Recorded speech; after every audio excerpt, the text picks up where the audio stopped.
Well, howdy, howdy, howdy. Nearly Senior Citizen here. Greetings, boys and girls, and welcome to this. Me starting all over again. You don't know this, but this little guy was in my lap and I was like a minute and some into my recording, and he jumped off my hand and bounced off my keyboard, hit the space bar. The mouse pointer was on the stop recording button, and so he stopped the recording by jumping off my hand.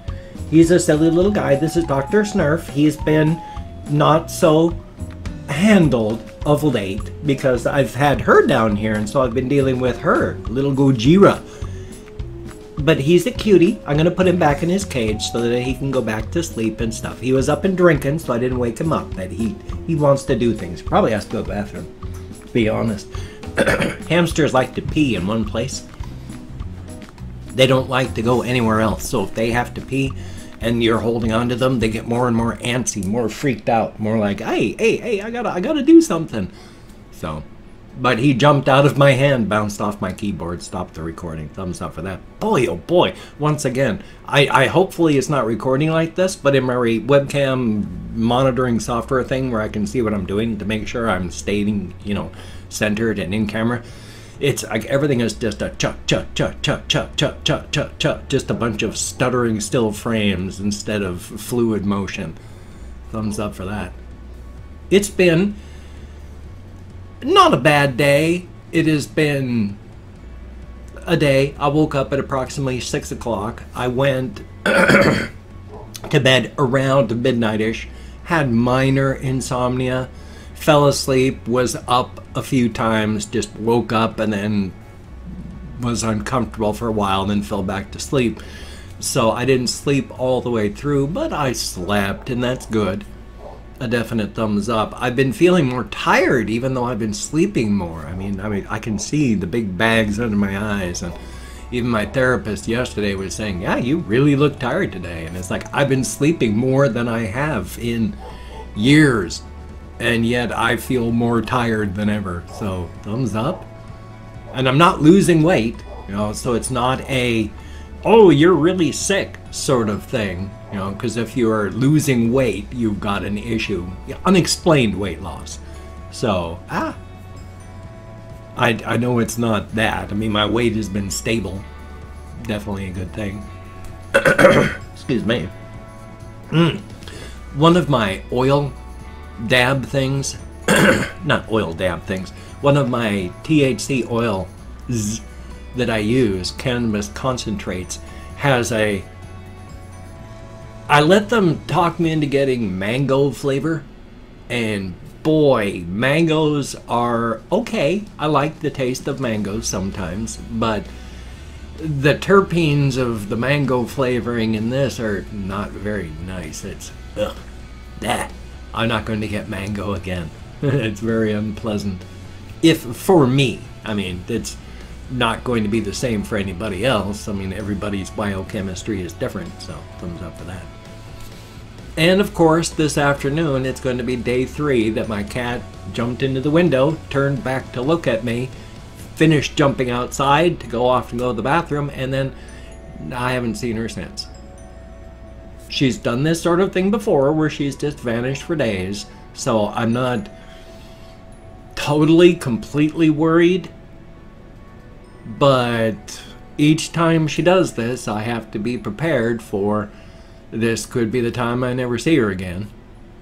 So this could be the time I never see her again. She doesn't run away.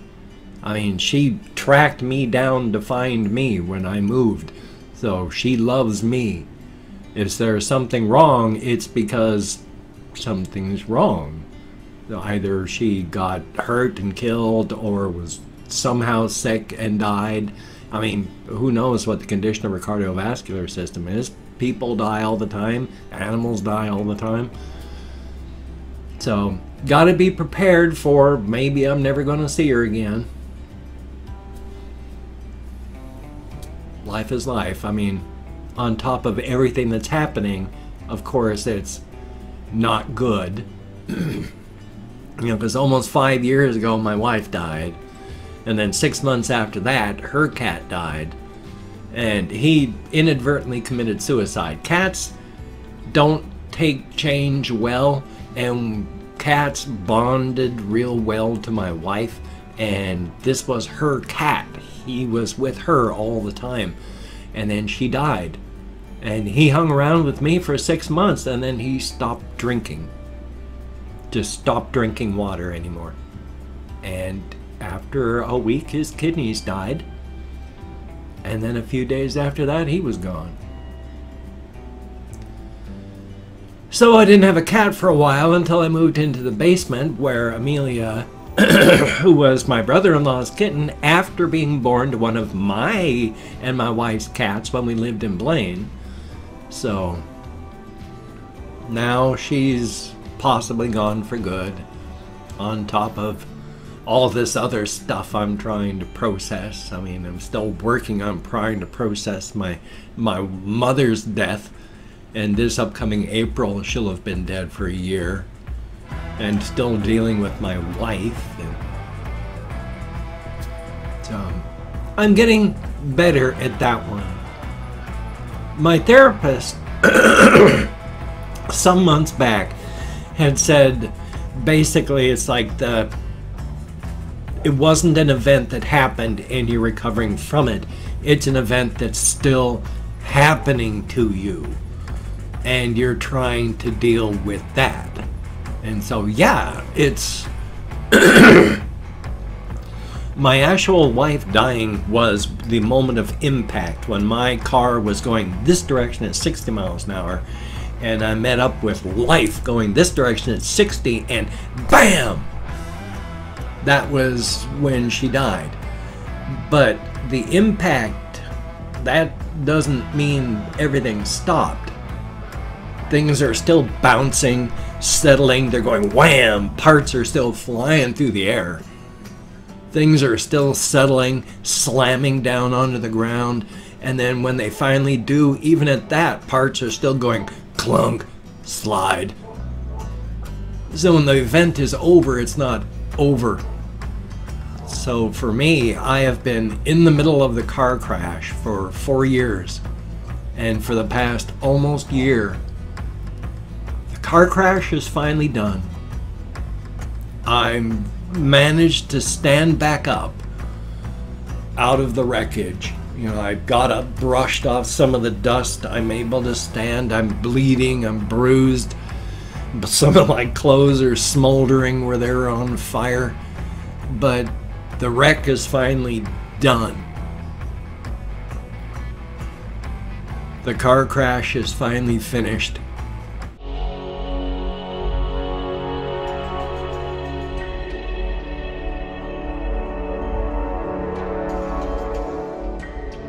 And I'm walking that way away from it. Because as much as I love my wife, as much of those 12 years of being married to my wife were a mixture of the best years of my life and the worst years of my life, because I love my wife intensely and we grew closer and closer together as she got sicker and sicker, so I had to watch her get sicker and sicker until she died in our living room. But while they were 12 intense years, they were just 12 years. And now, this upcoming March, they're going to be 5 years behind me. And even if let's say I do just die at age 72. Let's say I make it to age 72.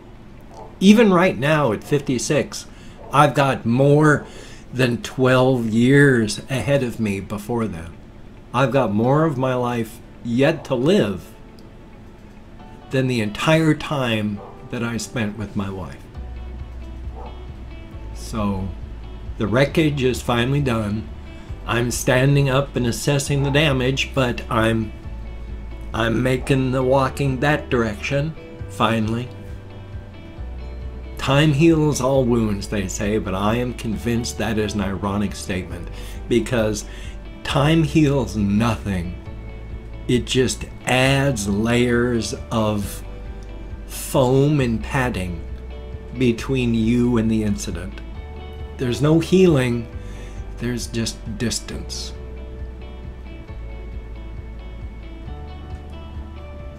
It has to be ironic. Time heals all wounds. Yeah, you put enough padding on top of it, and eventually when you smack it, you can't feel it, really. Even though it still hurts, there's just 6-7 inches of padding between you and the wound, and more all the time. Still a wound, still hurts. Thumbs up. Boy, I mean, this is just rough. It is. I can only hope that this doesn't just look like some kind of old-fashioned silent movie at like 4 frames per second. I sincerely hope it doesn't. Past that, though, I have just been dealing with life. I mean, for the past week and some, I have really been not cleaning up all that well, because as stated before, I work on organized chaos in that I don't have good set places to put things. I have stacks, and then eventually, you know, the stacks get too much. You gotta tidy up, get rid of the junk, move the parts that you want to keep to a place, and then the whole thing starts over again. That's your stack, and then over time it gets dirtier and messier, and then things just get junky. So I spent some time this morning and I cleaned up. I mean, I'd been feeling really bad since Amelia vanished out the window. So that contributed to it. But I spent some time, and it only takes like 10 minutes to get cleaned up. So it's not like I don't live like I used to, is what I'm trying to say. You don't know what I used to live like, but Google search on Google Images alcoholic end-stage homes and what alcoholics' homes look like. That's what I lived like. I lived in a room filled with beer bottles, but they weren't empty beer bottles. Oh no. Here's the disgusting part. I used to pee into the beer bottles because I didn't want to go downstairs. This is end-stage alcoholism. I lost control of my bladder when I was sleeping or really had to urinate. My bed was soaked with urine, cold and wet whenever I had to go to bed. Do not become an alcoholic. Please. I am ashamed of the way I lived. I'm feeling shame just telling you these things now. But you have to excise the wounds, you have to stab them, drain out the pain, get the pus out so you can heal. And yeah, talking about it, guess what? Drains the pus out. If you're ashamed of something and you don't talk about it, that's a pocket of shame. And shame hurts. So, yeah, please, if you can, do not. Please be careful. Do not become an alcoholic. Do whatever you can to not. It was horrific. I would come home in shakes, barely able to travel through my bedroom because my bedroom was so filled with garbage. I had to crawl over the garbage to get to where my computer was. By the time I got there, I could not hold a beer can so that I could drink it. I had to take straws from work so that I could drink from the straw to get the alcohol in me so that my body would stop withdrawing so that I could drink like a human being. I was coated in sweat by the time I got to my chair from the fight and the struggle. Do not become an end-stage alcoholic by not becoming an alcoholic. If you ever feel the feeling that you're drinking too much, please do something about it. I'm lucky. I should have died. I should not have been one of those alcoholics that survived. But I did. Through grace of whatever you want to think of. I survived, and most people don't. I've said it before and I'll say it again. When they did my blood checks, my liver and my kidneys were working so poorly, they had never seen a living person with that much ammonia in their system. Usually anyone with that high of an ammonia count in their blood was down in the autopsies. So don't confound things. Don't try to break my record. I blew a .455 on the breathalyzer. I should be dead. Well, I didn't mean to get grim and depressing. My sincere apologies. So, at a 90-degree turn, hope you had your seatbelts on or you're going to smack your head hard on the side of the door. I opened up 24 hours worth of comments on my community tab, and I'm going to go through and thank 20 to 25 people for having left me comments. It is a range of 20 to 25 because even though I count American Sign Language on the fingers of this hand, with my fibro, depression, brain damage from my alcoholism, I forget things just... I'm amazed I remember my name sometimes, and if my name ain't Rutherford P. Kubert, I am in serious trouble. If I mispronounce a username, no disrespect is intended. I'm an American English speaker. We're not good at pronouncing names, and I'm not reading the comments right now. I'm just thanking you for having left a comment. So good comment, bad comment, a different comment. The fact is you left me a comment. Thank you very much. Except for the people, of course, that leave like really awful abusive comments. Those aren't appreciated, but thank you anyway. Cockney Red, greatly appreciated. Cola Phoenix, thumbs up and thank you. Lol Cakes, thumbs up and thank you. Lana Lynn, greatly appreciated. And Ice Damon, thumbs up and thank you. Gabriel Vitor, thumbs up. Parker Brown, greatly appreciated.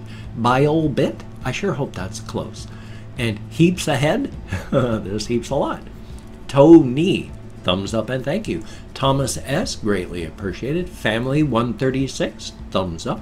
Monkey Brains Danny 99, yes indeed. Brian Glenn, thumbs up and thank you. Mika Mach 5, always good to see you in the comments. JDM, thumbs up and thank you. Cheryl Burns, greatly appreciated. And Carolina, always good to see you in the comments. Ziriel Guillermo Cortez, oof, that's a heck of a name. I hope I did it right. Thank you very, very much. And Kathy Kitscat, greatly appreciated.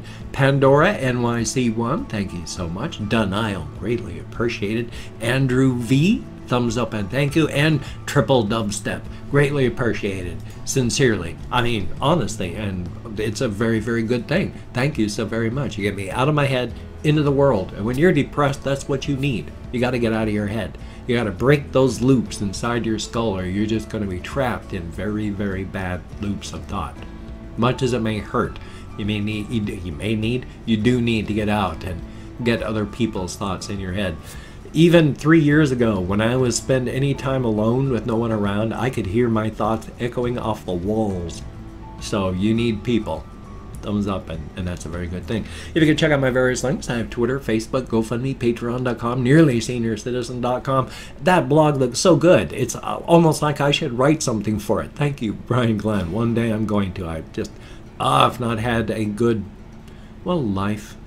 But I'm getting there. Thank you very much. And of course, if you could donate to my GoFundMe campaign or become a Patreon.com patron like one of these beautiful and awesome people, that would be beautiful and awesome. Thank you all so much. It is because of you, literally, I have a roof over my head. Thumbs up. And thank you. I wouldn't survive being homeless. It is because of you I am alive. Thank you. Now, if you cannot donate or you simply do not donate, I do take all good wishes, deposit them in the bank of my heart where I draw interest. That wasn't quite English, but hopefully you understood what I meant. And of course, if you could subscribe to the channel, that would be very cool and greatly appreciated. I would understand if you didn't want to. I mean, but if you are down with it, I will do my very best to keep you entertained from now until the literal end of time. Now, I keep saying in the comments, people that just don't understand me and don't watch the beginning of my reaction videos. It's always the comment that starts off with, you need to pause. And so my comment is always first thing is, you skipped the beginning of the video where I explained why I can't do that, didn't you? But there's more, and I can't even remember why I got started on that. It's okay though. I appreciate all comments as stated. It is a good thing. And life is life. Please have the very best day that you can have. I have nothing wonderful or any special advice to give anybody. I have no advice. I don't even know how I'm alive today. I'm a sewer rat, and that's a good thing. I've managed to survive somehow, and hopefully I will manage to keep doing that. Now, it has been with the help of everyone out there that I've been able to do that. So thank you so very, very much, each and every one of you. I'm just glad people watch my videos at all. I mean, I don't get a ton of views, and while I got a lot of subscribers, I don't have a lot of people that actually watch the videos. And that's okay. As long as somebody watches, that's a very good thing. I never thought I'd have more than 5 subscribers. You have a very good day today. I will see you on the flip side. Hopefully an interaction video, definitely a game video, so I'll see you on the flip side, my friend.